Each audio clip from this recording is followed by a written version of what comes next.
네, 예고해드린 대로 헌법 전문가이고 연세대 개공교수인 김정환 변호사 모셨습니다. 어서 오세요. 예, 안녕하세요. 자, 지난해 말이었죠. 그러니까 최상목 권한대행이 마은혁 재판관 후보자 네. 자의적으로 임명하지 않았을 때 부작위에 의한 위헌 네. 헌법소원을 제기하셨죠. 네. 예. 왜 그러셨습니까? 그 이전에 이제 12월 3일 포고령이 발령되고 계엄이 진행되는 것을 보면서 제가 굉장히 놀랐습니다. 예. 그 계엄을 일으킨 세력들이 저는 그 법을 모르는 게 아니라 역사를 모른다고 네. 생각을 했어요. 예. 그 우리나라 역사에서 성공한 계엄은 없었습니다. 이제 군대를 동원하고 군대가 국회에 들어가는 것을 보면서 예. 그 포고령 자체가 잘못됐다는 생각에 이제 헌법 소원을 제기하게 됐는데요. 예. 그 비상계엄과 관련된 위헌을 따지는 과정에서 예. 헌법재판이 결국 기능을 제대로 해야 되는데 예. 헌법재판을 기능하기 위해서는 재판관 구성이 갖춰져야 되지 예. 않습니까?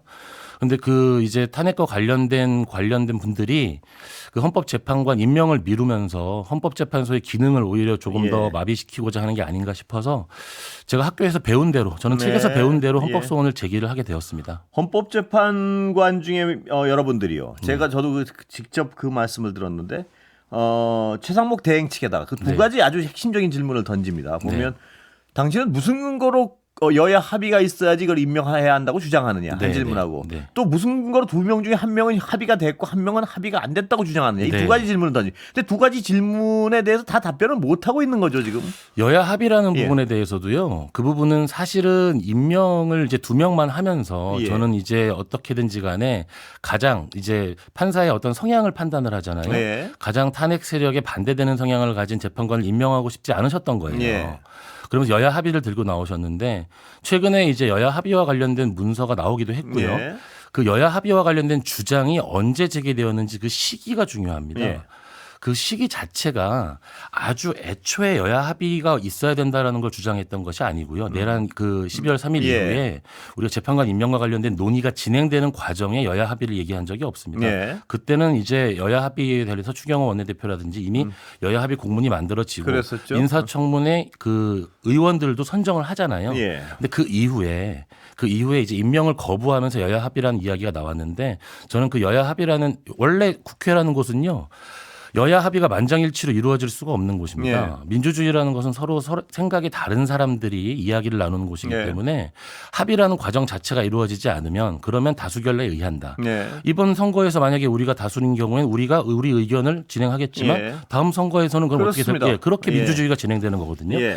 여야 합의를 마치 만장일치처럼 이야기하는데 그 자체가 민주주의에 대해서 잘못 이해를 예. 하고 있는 것이라고 생각합니다. 만장일치만으로 모든 어떤 의사결정을 하게 되면 결국 소수자가 마음대로 할 수 있는 그런 상황이 되는 거죠. 그럴 수도 있고요. 예.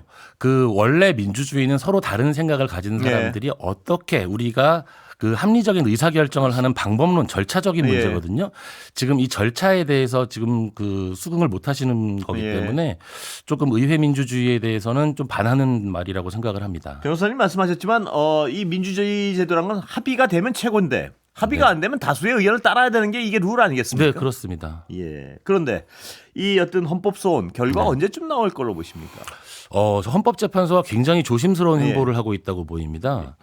제가 제기한 헌법소원은 사실 헌법재판소의 기능과 관련된 문제지만요. 그 헌법재판소가 지금 다른 재판과 달리 가장 중요시하게 재판하는 건 당연히 예. 대통령 탄핵 심판입니다. 예. 대한민국 현재 대통령의 부재 상황이거든요. 예. 이 경우는 사실 굉장히 정치적인 혼란이 있을 수밖에 없고 지금 여러 혼란이 실제로 나오고 있잖아요. 예. 그런 과정에서 헌법재판소의 행보를 보면 이런 권한쟁의라든지 저의 헌법소원 같은 경우 선고를 미루고 예. 또 이제 다음 주에 있는 9차 변론 이후에 10차 변론의 증인 신청을 받아주고 이런 것들이 대통령 탄핵 심판에 있어서의 어떤 가장 완벽한 외관을 만들려는 예. 헌법재판소의 노력으로 보이거든요. 예. 저는 굉장히 긍정적으로 예. 생각하고 있습니다. 그래서 저는 사실 권한쟁의와 저의 헌법소원이 언제 나오느냐 사실은 빨리 나오는 것이 헌법재판소의 정상적 기능을 위해서는 중요하겠지만 탄핵 심판의 진행이 가장 중요한 부분이기 때문에 그 부분과 연동된다고 생각을 하고요. 예. 이제 탄핵 심판이라는 게 6인 이상의 재판관이 찬성을 하게 되면 탄핵이 가능한데요. 예. 어떻게든지 가급적 만장일치 만장일치를 내기 위해서 내부적인 노력이 있을 거고요. 예. 그리고 이제 8명 재판관이지만 만약에 탄핵 심판 자체가 정상적으로 진행될 수 있다면 선고는 조금 더 늦어질 수도 있지만 예. 예. 그래도 사실은 헌법재판소의 기능을 생각하면 가급적 빨리 나오는 것 좋다고 생각하고 있습니다. 예. 자, 그럼 이 두 가지 약간 분리시켜야 네, 될 것 네. 같은데요. 탄핵 심판 결과는 언제쯤으로 전문가로서 예상하십니까? 지금? 탄핵은 이제 10차 변론을 잡았잖아요. 예. 그런데 이게 약간 순서가 바뀐 것이요. 예. 9차 변론에서 이제 2시간씩의 어떤 최후 변론을 줬단 말이에요. 줬는데 이제 그 피청구인 측의 주장을 받아들여서 그것도 저는 공정성에 대한 외관에 있어서 굉장히 예. 중요한 선택이라고 생각을 합니다. 주장을 받아들여서 이제 한덕수 국무총리 그리고 이제 우리 그 홍장원 예. 그 제1차장 이런 식으로 다 증인을 받아줬단 말이에요. 예. 그렇게 되면 그분들의 증언에 대해서 분석을 해가지고 이 증언이 어떤 신빙성을 가지고 있다 이런 것들을 보통은 재판에서 한 번 정도는 더 최후 변론을 할 수 있도록 기회를 주게 예. 되거든요. 그렇게 한 번을 더 줄 수도 있고 아니면 그 증인과 관련된 것들은 따로 정리를 하고 최후 변론은 아마 9차 변론에서 맞춰서 네. 예, 그럴 수도 있을 것 같거든요. 예. 그래서 많아봐야 이제 11차 정도에서 끝나게 되고요. 예. 뭐 10차와 11차 정도에서 끝나는 것은 거의 명확한 사실인 것 예. 같습니다. 아, 그렇다면 20일 날 만약에 네네. 피청구인 측, 즉 윤석열 대통령 측에서는 그날 못 나와요. 이렇게 얘기를 했단 말입니다. 그건 그것 때문에 절차가 더 미뤄지거나 뭐 이럴 가능성도 그렇지는 있나요? 않습니다. 아, 그렇지 오히려 않아요? 예. 20일의 형사재판이 잡혀 있는 상황에서 헌법재판소가 20일 증인신문을 받아준 것은 피청구인 측에 유리한 사유입니다. 아, 그래요? 그렇죠. 예. 왜냐하면 지금 피청구인이 요청한 증인을 받아준 거거든요. 예. 그렇기 때문에 그날 그 20일이 피청구인이 출석하지 못한다. 출석이 예. 의무가 아니거든요. 예. 출석하지 못한다 해가지고 변론이 진행되지 못할 이유가 전혀 없습니다. 그렇게 변론을 뭐 기일을 바꾼다든가 할 가능성은 별로 없다고 네, 보시는 저는 거군요. 20일에 진행될 거라고 보고요. 예. 이제 계속 대통령 윤석열 대통령이 예. 나와서 계속 이야기를 하는 과정에서 반드시 계속 출석을 하고 있으니까 그 외관이 형성돼서 사람들이 못 나오는 부분에 대해 신경을 쓰는데 예.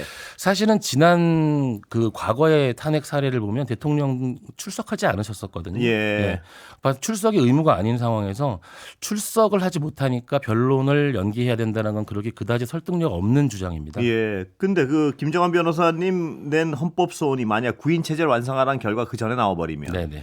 혹자 일각에서는 변론 갱신 절차를 거쳐야 돼서 네네. 탄핵 심판이 더 밀릴 수 있다 이런 얘기도 하는데 가능한 일입니까? 네, 어떻습니까? 그 부분은 주장으로서는 충분히 가능한 이야기입니다. 예. 왜냐하면 이제 헌법재판소법을 조금만 제가 설명을 드리면은요, 헌법재판소법이 절차에 대해 모든 것을 규정하는 것이 아니고 예. 절차에 대해서 이제 각종 다른 소송법을 예컨대 헌법소원은 행정소송법을 이런 식으로 준용하도록 되어 있습니다. 탄핵 심판은 형사소송법을 준용하도록 되어 있는데 형사소송법에는 공판 절차의 갱신이라고 해가지고 예. 재판관의 구성이 바뀌게 되는 경우 이것을 법적으로는 재판관의 경질이라고 하는데요. 네. 구성이 바뀌게 되는 경우 증거 조사를 다시 하도록 하는 규정이 있습니다. 네. 그럼 그 규정을 어느 정도까지 헌법재판에 쓸 것이냐라는 문제가 발생을 하는데요. 이제 실제로 형사 재판이었던 양승태 전 대법원장 사건에서는 예.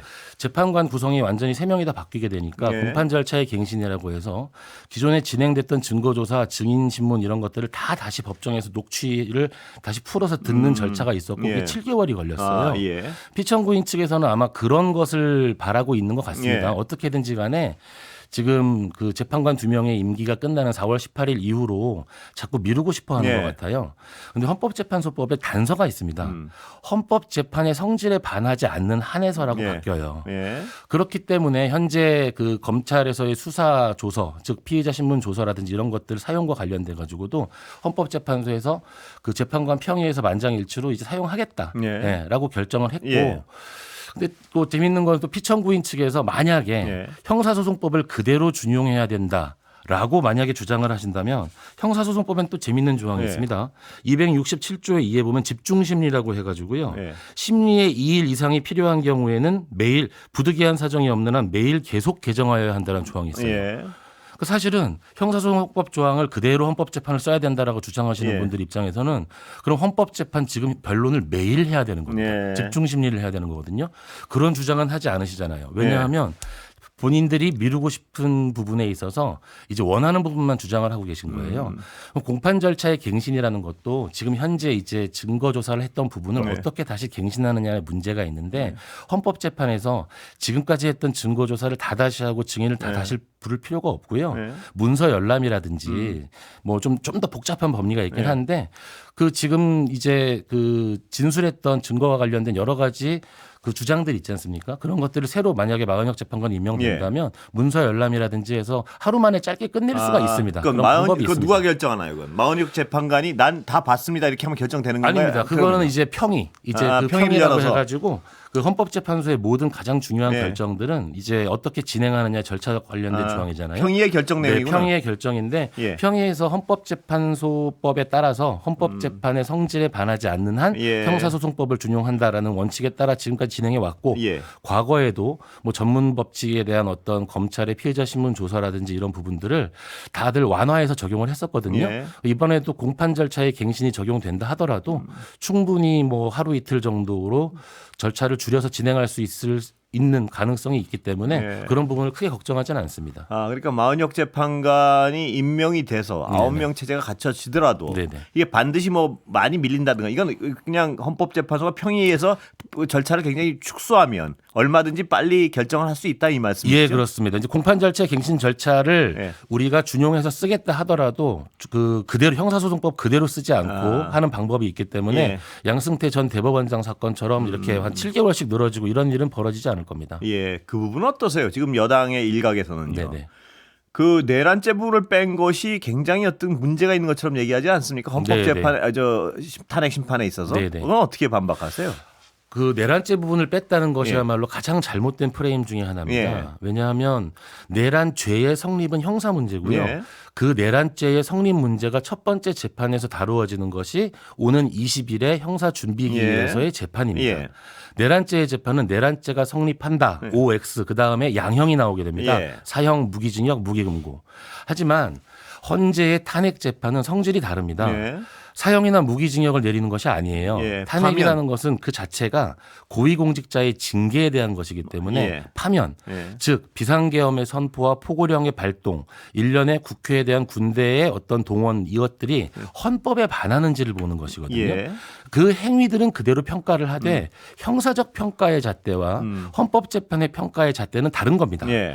그런데 내란죄를 뺐다 그러면 마치 그 행위들을 다 빼고 심사를 해야 되는 그렇게 것처럼 오해를 만들기 위해서 일부러 얘기를 하는 것 같아요. 코끼리를 생각하지 말라 그러면 예. 코끼리가 생각나잖아요. 예. 그러니까 내란죄를 뺐다라는 것을 제목으로 달게 되면 그러면은 뭘 가지고 지금 탄핵 심판을 한다는 예. 거야. 이런 식으로 오해할 수 있는 좀 잘못된 프레임이라고 저는 생각하고 있습니다. 예.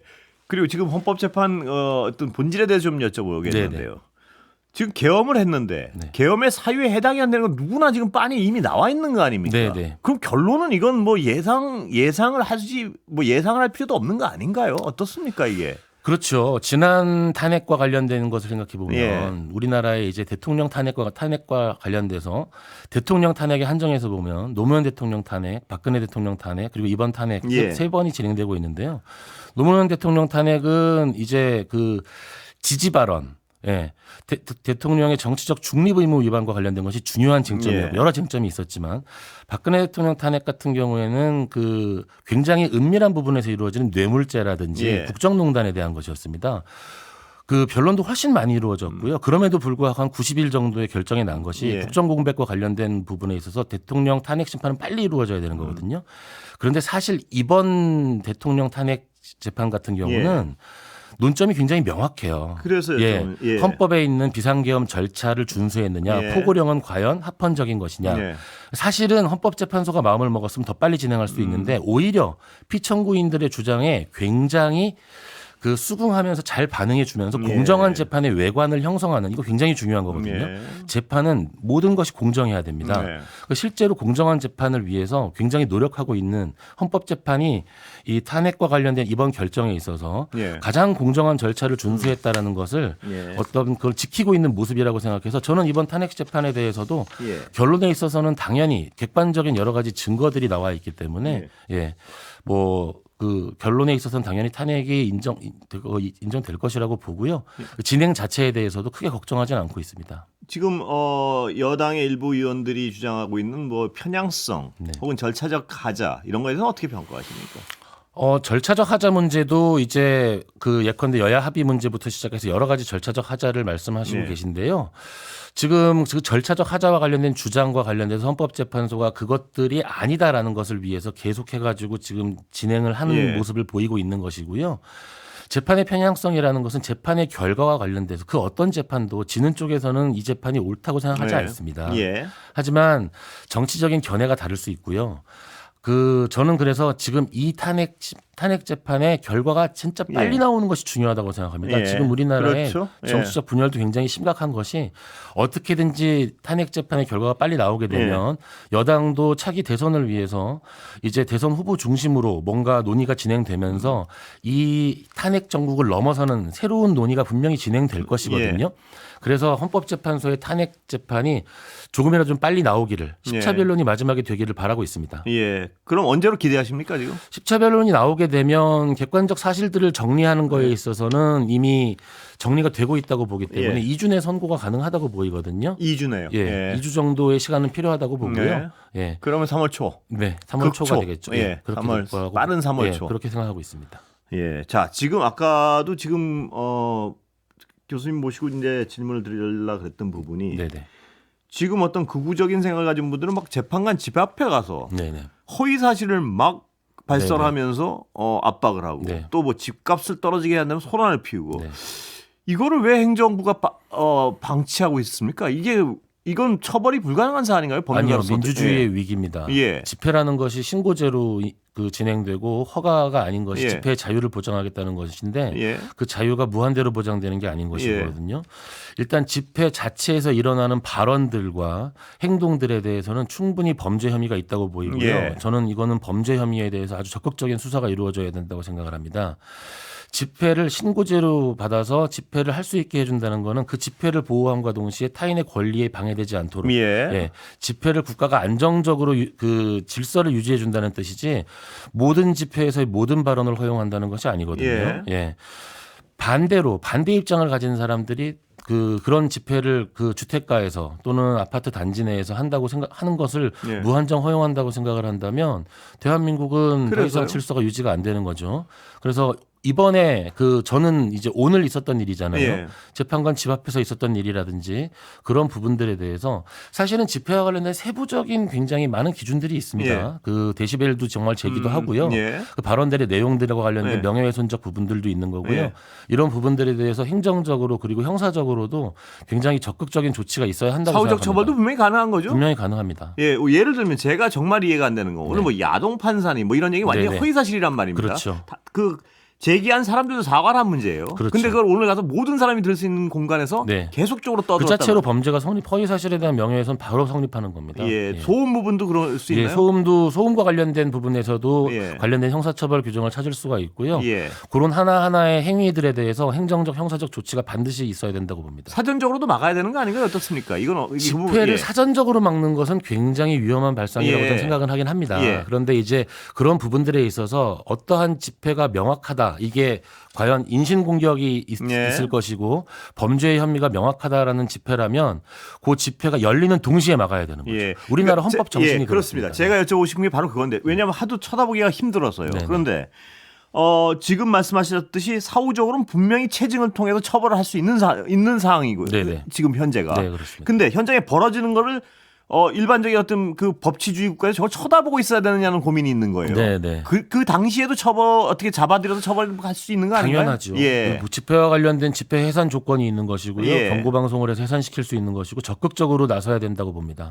그럼 얼마든 가능하다는 말씀이시죠? 가능한 일입니다. 공권력이. 그럼 실제로 대한민국에서 집회와 관련돼서 공권력이 그렇습니다. 굉장히 강력하게 집회를 해산시켰던 경험을 우리는 가지고 있습니다. 그렇습니다.